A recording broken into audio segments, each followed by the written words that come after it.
You'd think coming home from military camp would feel like relief, like peace, like walking back into a world where you're finally safe. But for me, coming home was the moment I realized the people I trusted most had quietly rearranged the furniture of my life and left my mother standing in the corner. I walked through that front door expecting warmth and found my mother serving drinks like a waitress in her own home, smiling for women who didn't even look her in the eye. My wife. She just laughed and said she offered to help. That was the moment I knew I wasn't going to raise my voice. I was going to raise my standards. And the next morning, I changed the locks. There's a strange kind of silence that only comes when something sacred is out of place. Not loud, not messy, just wrong. I'd been at military camp for 8.5 weeks, 62 days, if we're counting, and every one of them carved me into something harder, sharper, less tolerant of nonsense. The training was brutal. Wake up before dawn. 10-mile hikes with sand in your boots. Meals in silence. Orders shouted until they sank into your skin. I thought I knew what exhaustion was until I saw the sun rise with a rucksack on my back and grit in my teeth. But still, the thought of coming home, my own bed, my wife's smile, my mom's cooking, that was the thread I held on to. That was what kept me sane. What happened next was rather unexpected. I will tell you everything. But first, if you enjoy stories like this, you want to be part of the 10% viewers who click on the like button. It makes us really happy. If you are yet to subscribe to our channel, kindly support us today by subscribing to this channel. This helps us to bring you more beautiful stories. It will be great to tell us where you are watching us from in the comment section. I got leave a day early. Didn't tell anyone. I wanted it to be a surprise. The drive home felt like flying. Radio low, windows down, the wind hitting my face like a baptism. Every mile brought me closer to what I thought was waiting. Comfort, familiarity, a kind of safety you can only find in the walls you helped paint. I parked in the driveway just as the sun was dipping low behind the trees, casting everything in that golden hour glow that makes even the ordinary look sacred. For a moment, I just sat there, took a breath, closed my eyes. Home. When I opened the front door, I expected the usual sounds, the hum of the dishwasher, the distant sound of the TV, maybe my wife humming to herself. But instead, I heard laughter, light, almost shrill, layered with the clink of glasses. Not from my wife, from multiple women. I paused, duffel still in hand, my boots tracking a line of dust across the polished wood floor. I rounded the corner into the living room, and what I saw stopped me cold. My mother, my 62-year-old mother, was moving around the room in her house shoes and that old cardigan she always wore when she was trying to stay warm. She held a tray of drinks, refilling wine glasses, picking up napkins, smiling politely at a half-circle of women who didn't even look up to acknowledge her. My wife sat among them, laughing like she belonged to another world. Like this scene was perfectly normal. She looked up when she saw me. "Oh, you're back early." Her voice was light, surprised, but not exactly happy. More. Caught off guard. "We weren't expecting you until tomorrow." I looked from her to my mother, who had just placed a glass on the table in front of one of the guests. She finally met my eyes. She smiled. That small, soft smile she'd always worn when she wanted me to believe she was okay. But her eyes, they weren't smiling. Her eyes said everything. They said, "Don't make a scene." They said, "We'll talk later." They said, "I'm not okay, but I won't let it show." I forced myself to speak. "What's going on?" One of the women leaned back, sipping her drink. "Your mom makes the best sangria. We told her she should open a catering business." She laughed like it was the most innocent thing in the world. "She offered to help," my wife added, as if that made it fine. As if she didn't live under the same roof where I grew up watching that woman bend over backward to hold a family together. As if she didn't know that my mother didn't offer help like that. She gave it, quietly, always, because she didn't know how to say no without feeling guilty. I clenched my jaw, said nothing, just nodded, like I believed them, like I wasn't burning inside, like I hadn't just walked into my own home and seen the woman who raised me treated like some kind of volunteer waitress at a wine tasting. My mother gave me a quick glance, subtle, tight, and I knew she wanted me to let it go. So I did, for the moment. I dropped my bag in the hallway, excused myself to the bedroom, and sat on the edge of the bed. I stared at the wall, and my pulse thudded in my ears. I thought about everything she'd done for us. How she moved in after her knee surgery because we didn't want her alone.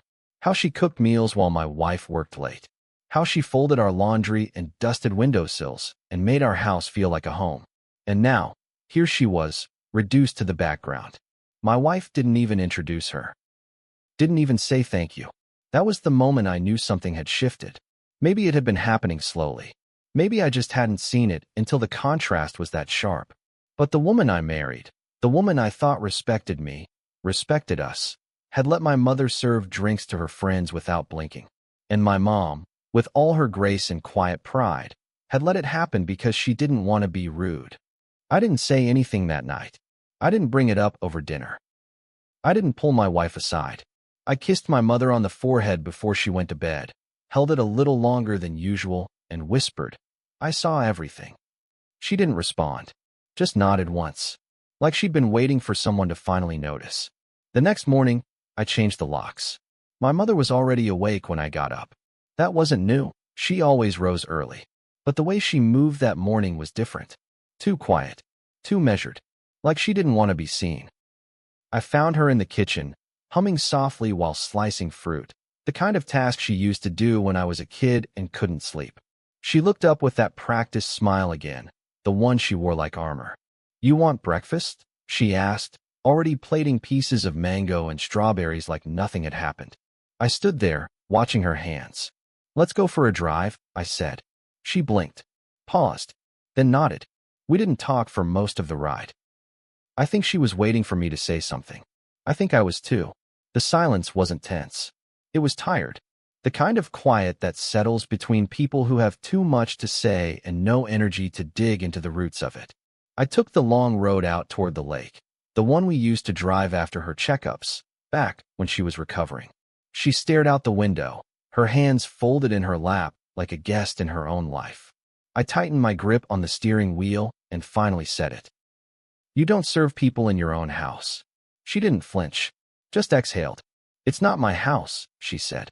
5 words, sharp as broken glass. I turned to look at her. "Yes, it is. You live there. You've helped build that home.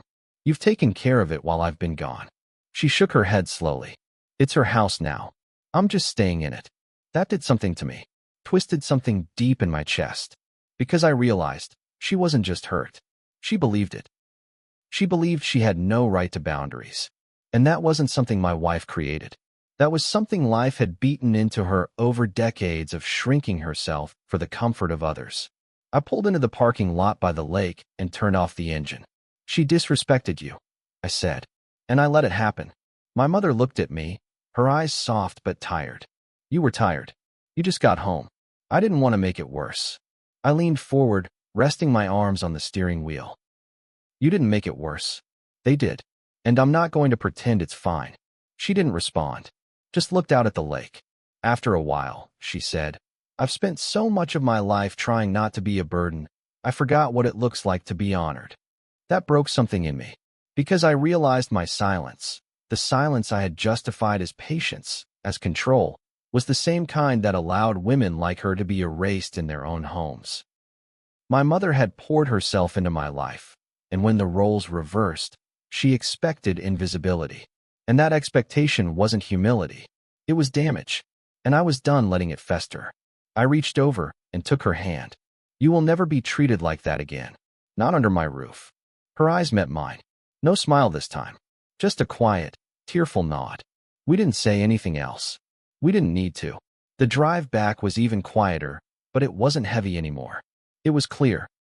The energy in the house changed after that drive, but not in the way I hoped. My mother started spending more time in her room, and when she came out, she moved like a tenant, light on her feet, cautious, like she didn't want to disturb anything. My wife pretended like nothing had happened, like the night I came home to find my mother serving her friends was just a random gathering with no deeper meaning. She smiled a little too sweetly, asked a few too cheerful questions, and went right back to making dinner plans with the same women who had laughed while my mother poured their drinks. I started watching her more closely, not because I didn't trust her, but because now I saw her. It's wild how easy it is to miss the signs when you love someone, or when you want to love them. How you train yourself to overlook the little sighs, the offhand comments, the way their respect bends toward convenience. My wife wasn't cruel, not in the ways you'd expect. She didn't yell. She didn't insult. She just dismissed. She minimized. She erased, gently. My mother would clean the kitchen, and she'd say, "You didn't have to do all that," in a tone that somehow made it sound like she had. She'd sigh when my mom sat in the living room during TV time, casually picking up her phone or leaving the room like my mom's presence was a disruption. And my mother, God bless her, noticed every time. But she never said a word. One night, I came home early from the gym. The house was quiet, but the dining room lights were on. I dropped my keys and walked toward the hallway when I heard them, my wife and two of her friends from the sangria night. They didn't know I was there. They were in the dining room, wine glasses clinking, voices low but just loud enough for me to catch pieces of it. "She's still here?" one of them asked. "Like living with you?" My wife laughed, light and dry. "Girl, yes. Floating around like some kind of ghost maid. I swear I think she just materializes with a tray." They all laughed. That laugh cut me in a way combat drills never did. I stood there frozen, heart pounding, every muscle in my body tense with the kind of anger that doesn't come from one moment. It builds over time. My wife, the woman who promised to love what I loved, was mocking my mother. Not just once, not in frustration, but as entertainment, for applause. The tray joke hit hardest. It wasn't just a jab. It was a deliberate image. My mother reduced to a silent presence, not even human, just a figure in the background. I turned, went back outside, and sat in the car. I didn't trust myself not to explode. That night, I pretended nothing had happened. I needed to be sure. I needed to know it wasn't just one careless comment. So I did something I hadn't done since high school. I checked her phone. It felt wrong, violating, but I had to know. I waited until she fell asleep, her breathing slow and steady beside me. Slid the phone from her nightstand, heart pounding. I wasn't prepared for what I found. A group chat, labeled Wine Night Warriors. My wife, her two friends, a cousin of hers. One of them had posted a picture of my mom, taken without her knowing, her back to the camera while cleaning dishes. Cinderella strikes again. Another message below. Bet she thinks she's helping. Then my wife. Honestly, I let her. Less for me to do. She offers. Like, "Okay girl, do your thing." Another. "You should start tipping her LOL." The rage I felt then was cold. Focused. Not the hot, loud anger of betrayal, but the kind that settles into your bones. My mother had spent her life giving, without expectation, and now she was being laughed at for it. And my wife? The woman I'd trusted with my future, my home, my family. She thought it was funny. She thought kindness was pathetic. I couldn't sleep. I sat outside on the porch with a blanket around my shoulders, listening to the stillness. I thought about what kind of person finds entertainment in service. What kind of person mocks humility? I thought about my wedding vows, about what it means to protect your family, not just from the world, but sometimes from the people inside it. I thought about my mom, and how she never once asked for anything but space and respect, and how I'd failed her by not seeing sooner what she'd quietly endured. The next morning, I brought her coffee and sat across from her at the table. She looked at me. Tired, small, like she'd already prepared herself for whatever came next. I asked her if she was happy living with us. She hesitated. "I'm grateful," she said. "Not happy, not comfortable, just grateful." And that was it. That word told me everything I needed to know. Grateful people don't ask for change. They endure. And I decided right then I wouldn't let her endure another second. That night, I opened a new tab on my laptop and searched for condos in the neighborhood near the lake. Quiet places. Safe. With sunlight. Somewhere she could read in peace, plant herbs in little pots, maybe finally sleep without folding herself in half to fit someone else's comfort. I had savings. Deployment bonuses. Money my mother had encouraged me to invest instead of spend. I would use it for her. No more group chats. No more ghost-made jokes. No more pretending that silence was kindness. And as I closed the laptop and shut off the light, I made a silent promise. She would have her dignity back, even if it meant I had to tear apart everything I once called home to give it to her. The morning I changed the locks, the house felt unusually still. The kind of quiet that comes right before a thunderstorm breaks the sky open. My mother had gone for a walk, the early kind she took when her thoughts got too loud and the walls felt too tight. She always came back calmer, with grocery store flowers in her hand or a fresh loaf of bread she didn't need.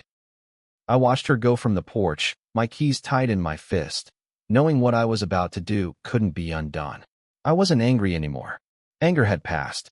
This was something colder, clearer. A line had been crossed, and I was drawing one of my own. I had called a locksmith the day before, under the pretense of replacing old hardware. I gave no further explanation, no dramatic announcement, just a quiet directive to replace the front, side, and back door locks, every entrance. By the time the sun had fully risen, every key my wife possessed was useless. I sat at the kitchen table with the new set in front of me, turning them in my hand like they held some ancient power. Because in a way, they did. These keys were boundaries. They were the end of pretending. They were the start of something I could live with. When my wife came home from brunch, she jiggled the handle twice before knocking. I let her knock for a while, long enough to make her pause. Long enough for her to realize something was different. Then I opened the door, calm, steady. "Hey," she said, blinking. "The lock's busted." I handed her one of the new keys. "It's been changed," I said. She took it slowly, confusion turning to defensiveness in an instant. Without telling me, I didn't answer. I just stepped aside and let her in. She hovered in the entryway like she didn't recognize it anymore. Good. She shouldn't. We didn't fight. Not the way she probably expected. There were no accusations. No raised voices. I didn't mention the group chat. I didn't quote her jokes or name the friends who laughed. Instead, I asked her one question as we stood in the middle of the kitchen, the sun pouring through the window like it didn't know anything was wrong. "Do you respect my mother?" She froze. That was the real question. Not about the event. Not about the phone. Not even about us. Just that. One truth. One answer. She scoffed, arms crossing. "Of course I do." "Why would you even ask me that?" I waited. Let the silence stretch. Watched her squirm in it. "Because respect doesn't sound like laughter behind someone's back," I said. "It doesn't look like letting her clean up after your friends like a housekeeper. It doesn't feel like shame." She looked away. No apology came. No shock. Just the smallest eye roll, like I was making too much of it. That told me everything I needed to know. I told her she could stay for now, but there would be changes. My mother would no longer cook, clean, or serve in this house unless she wanted to. She would no longer be treated like background noise. And if that wasn't something my wife could accept, we could revisit her living situation. My voice didn't rise. My tone didn't shake. But something in her shifted, because this wasn't a request. It was law. The silence between us after that felt thicker than the walls. She moved around that day like a guest. Checked her phone often. Made a show of cleaning a spotless counter. My mother returned later with a tiny bouquet of white daisies, her face brightening when she saw me. "You changed something," she said, eyeing the locks. I nodded. "Just needed better security." She didn't ask for details. She never did. But something in her relaxed as she walked inside, like she could finally take off the weight she carried in her spine. The days that followed felt strange, balanced on a quiet, brittle truce. My wife stayed out longer. Fewer dinner conversations. More separate schedules. She told her friends I was being controlling. Said I'd snapped after coming home. Let them believe it. I didn't care. The truth wasn't something I needed her circle to understand. I wasn't fighting for image anymore. I was fighting for something much harder to see. Dignity, safety, quiet respect. And my mother? She started humming again while she cooked. Not for the house, but for herself. She made smaller portions. Cleaned only her own room. Sat in the sun with her tea and a book and didn't jump up when someone walked in. She started living like a person instead of a favor. And that, to me, was worth every cold glance, every awkward silence, every conversation that turned into a wall. What surprised me most was how few people noticed the shift. My wife's friends stopped coming by. Her cousin, the one from the group chat, unfollowed me online. Passive moves. Cowardly ones. They avoided direct confrontation, but I saw what they were doing. Shrinking me down to a villain so they didn't have to admit they were complicit. Let them. They were never in my home to begin with. Just visitors. Just noise. What mattered was my mother, her back a little straighter, her eyes a little brighter. What mattered was the peace in the house, even if it came at the cost of superficial harmony. I didn't need a wife who played perfect for dinner guests and cruelty in private. I needed a partner who stood up when something wasn't right. And standing alone felt better than standing beside someone who couldn't see the difference. That week, I sat on the porch every evening, sipping coffee and thinking about what else needed to change. Because locking a door is one thing. Locking out a mindset? That takes longer. But I was ready. It was my mother's idea to have one last dinner. I think she wanted closure. Not revenge, not reconciliation, just a proper ending. Something dignified. She told me one afternoon while folding laundry, her hands moving slowly over warm cotton sheets like she was trying to smooth the wrinkles out of a memory. Invite her friends, she said. Let them see us. I paused. You don't owe them anything. She looked at me then, not angry, just certain. It's not for them. It's for me. And with that, we picked a date. A Saturday night. A table set for 7. One meal to end it all. I kept the preparations minimal, at her request. She wanted to cook herself, just one last time, but only dishes she liked. Comfort food.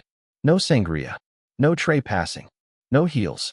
She wore soft flats and her favorite apron, the one I'd bought her in a market stall overseas that said, Queen of the Quiet. My wife, when she found out, blinked in confusion. You're inviting them again? She asked, trying to read my face. She is, I replied. And she's hosting the way she wants this time. The message wasn't hidden. And for once, my wife didn't argue. Maybe she saw the writing on the wall. They all showed up. The 3 women from the wine nights, dressed casual but clearly trying to look unbothered. One brought a bottle of white wine, placing it on the counter like a peace offering no one asked for. My wife played the part, smiling at the door, exchanging cheek kisses.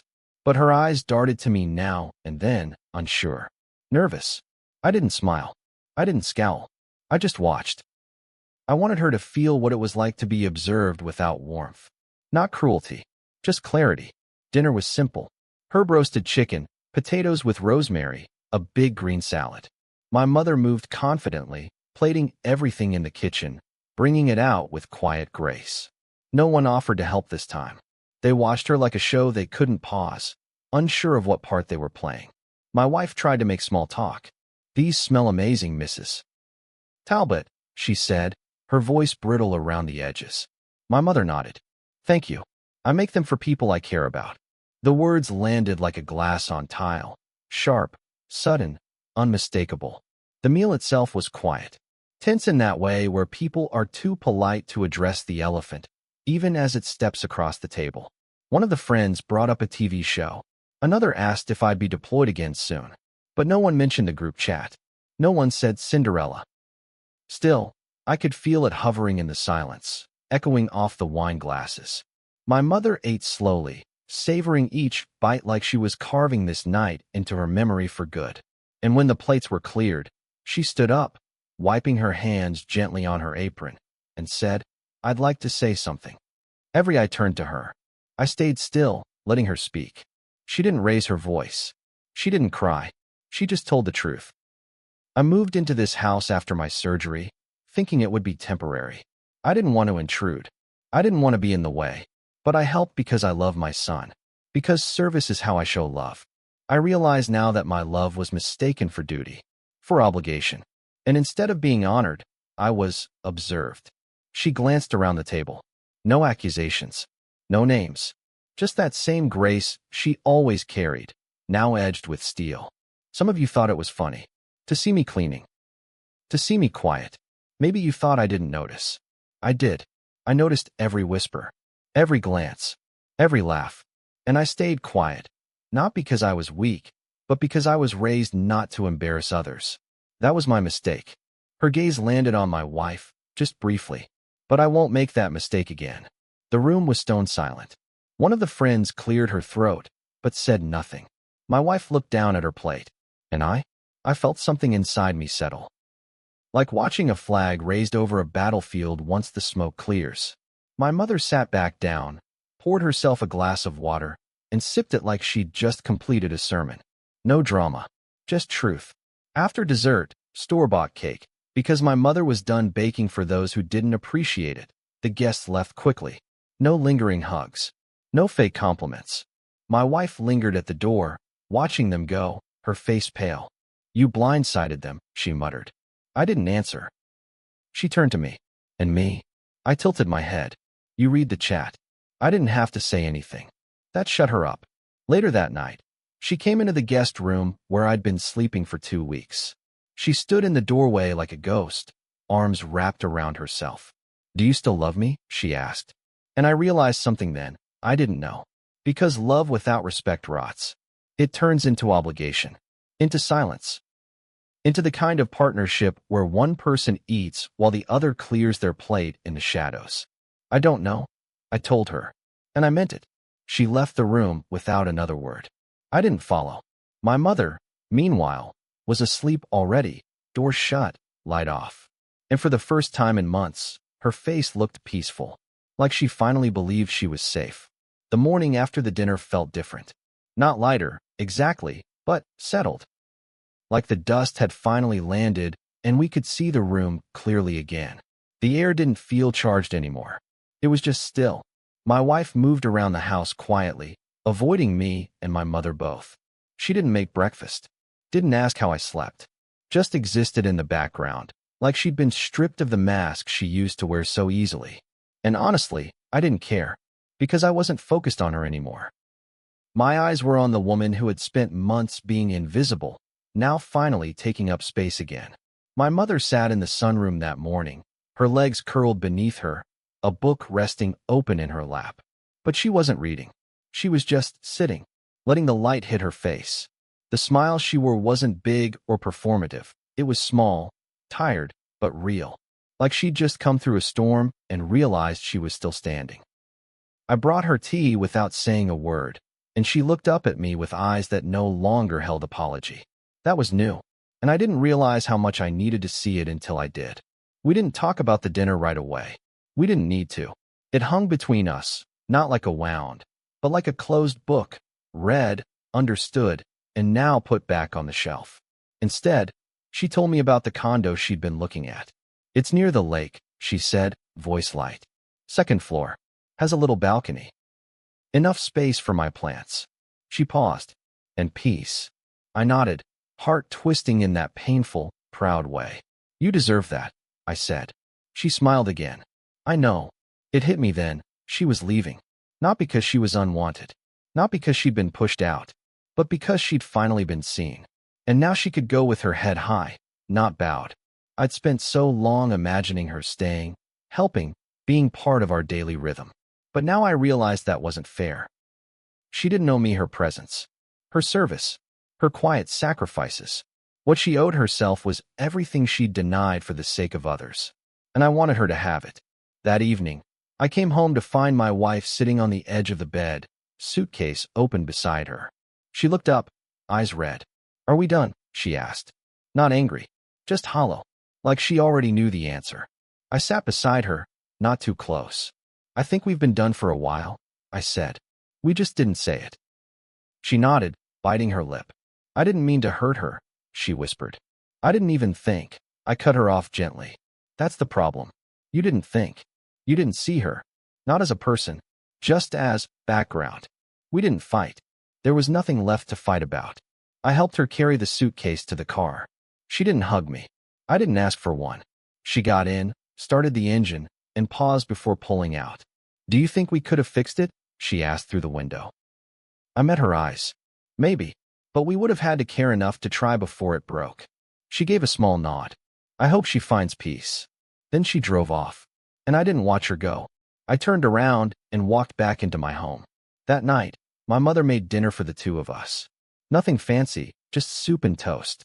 We ate at the table, no phones, no distractions, just quiet company. She looked at me after her last bite and said, "You didn't have to choose me over her."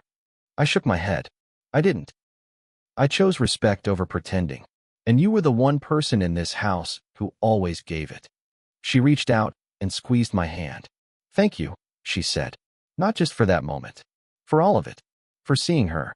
For standing up. For finally drawing the line." She moved into the condo 2 weeks later. I helped her unpack, hung up her photos, stocked her fridge. We picked out balcony furniture together, and she made me promise to come by for tea every Sunday. She kept the apartment simple. Plants on the sill, soft rugs, the faint smell of lavender in the air. It felt like her. No shadows of service. No echo of whispered jokes. Just her space. And when I left that day, she walked me to the door and hugged me tight. "I'm proud of you," she said. And for the first time in months, I believed it. I still live in the house. Alone now. Quieter. But not empty. The air feels clearer. The silence no longer carries tension. I've donated the wine glasses. Rearranged the furniture. Reclaimed the space. I spend weekends fixing up the garden. Cooking things badly but proudly.